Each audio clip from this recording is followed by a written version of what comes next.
Hey, I'm T-Dub, and what we're looking at together is a magic traffic signal. Why is it a magic traffic signal? Well, in a few minutes, you'll find out how this magic traffic signal can win virtually any man's total devotion, and not only just commitment, but enthusiastic commitment to you and your future together. Whether you're still looking for Mr. Right, or maybe you found Mr. Right, but he's kicking and screaming along the path to becoming Mr. and Mrs. Right.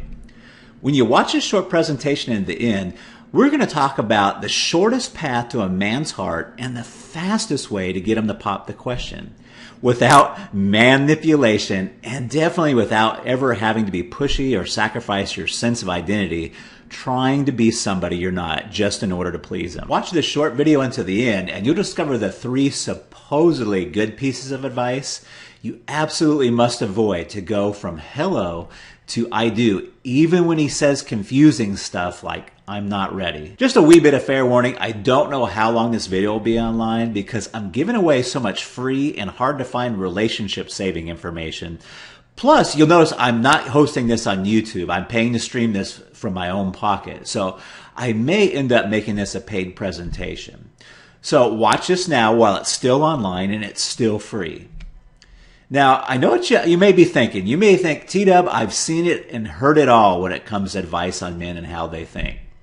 Yet I can guarantee you that you've never understood or seen inside a man as deeply or clearly as you're about to as I share these little known secrets about men with you. This is entirely different. It's nothing like the popular books on men you may have seen or even tried. So I'll bet you dollars to donuts you'll be shocked by what I reveal to you today. And please remember, what I'm sharing will finally allow you to start planning your life and your family without having to push him when he says things like, honey, I love you, but I'm not ready. And you'll get some of my best insights and secrets to make sure you get a sparkling ring on your finger so you can go out and proudly show it off to all your family and friends. First, I need to tell you a story. It's a story that's hard for me to tell because I get choked up. Yet, it's one I think you absolutely need to hear because it will reveal more about how you can avoid wasting years of your life by being able to accurately read what's going on in a man's mind more than anything else that I know. We got a deal?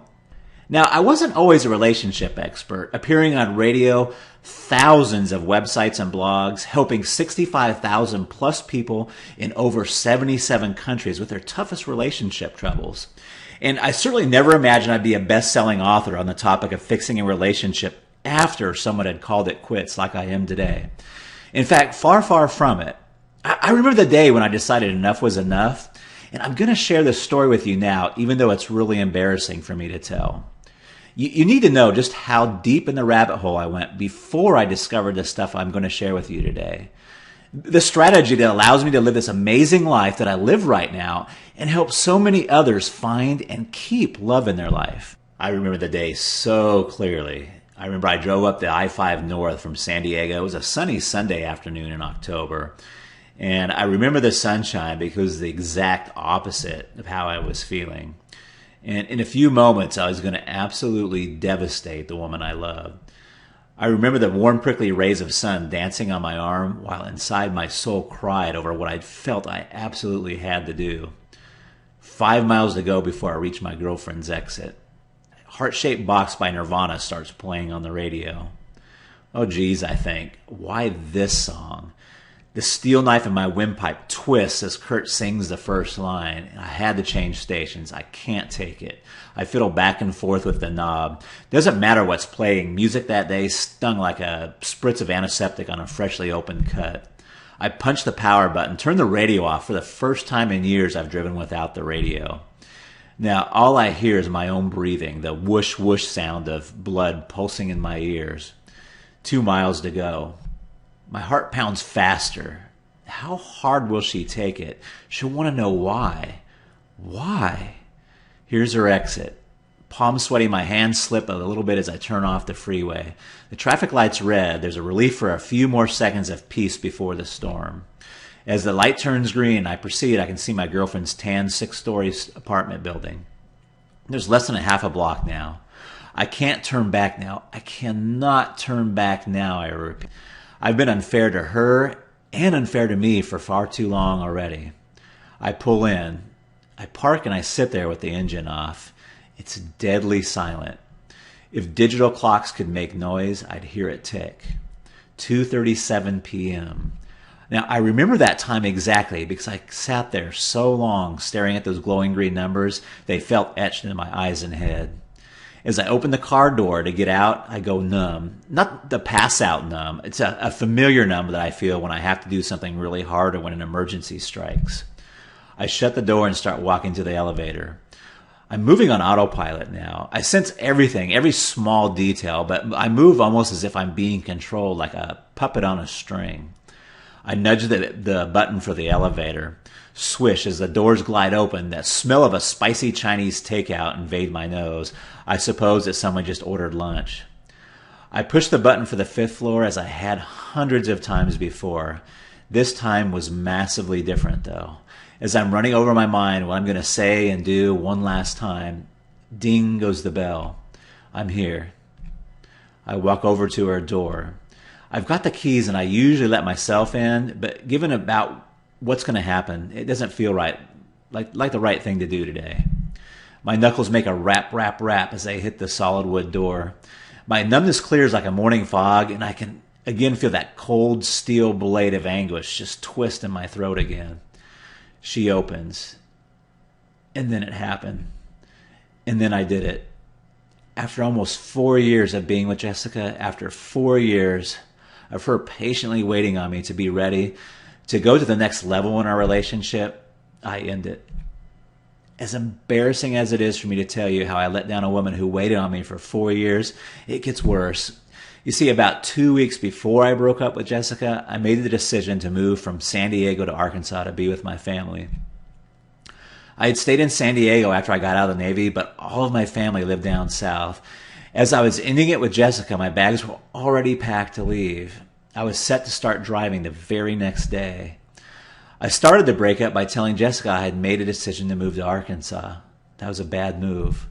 She thought at first I was asking her to come with me, which made it even harder when I said, "No, Jess, I'm sorry, I'm breaking up with you." Her face puckered like I'd punched her in the stomach with a billy club. It was very sad. It was sad for Jess. It was sad for me. Even Jessica's black kitty, Penny, seemed upset, almost like she knew what was going on. And I did cry when I said goodbye to Jessica, and I remember my tears wetting Penny's black fur as I bent over and scratched her under the chin. It was going to be the last time. After I left Jessica's apartment, I remember feeling so disappointed and totally ashamed with myself. I was angry at how I let it end this way and how it handled all the last few years. I was really confused, too. I was confused because I could never explain to myself, let alone Jessica, why I could love her but not want to marry her. How could I love her so much and not want to marry her? I mean, isn't love supposed to be enough? What was wrong with me? I felt so low. Yet, you know what? That one day caused my entire life to change. It was that day that I made a vow. I vowed that no matter what it took, I was going to figure out how my own heart worked. What was holding me back from making a full commitment to love, to intimacy, and to marriage? I promised I would stop at nothing to figure out why I could feel real love and still not be ready.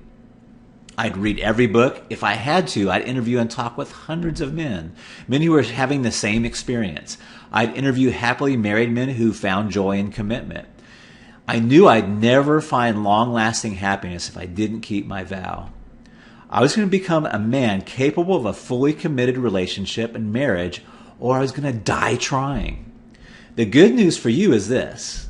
Not only did I figure out what was stopping me from becoming fully committed, what I call mental roadblocks, I discovered almost all men have these same mental roadblocks. These blocks stop them from moving relationships to the next level, regardless of how much attraction or how much love they feel. Now, some men have more mental roadblocks than others, but I've never met a man that didn't have at least some. What you may find really exciting is once a woman understands a man's mental roadblocks, removing them is easy once you know what to look for. Sadly, though, most women will never figure this out. I'm going to share my discovery with you in just a moment, so keep watching. So, as you can clearly see, I'm not some super brainy whiz kid PhD. I'm really a lot like you. I'm just an average person who just happened to go through hell. And because of my experience and through all of that pain, I discovered a blueprint, a system that finally allows women from all walks of life to turn the tables and enable their men to want to fully commit to the relationship and pursue the next level of intimacy all on their own without manipulation, being pushy, or playing hard to get.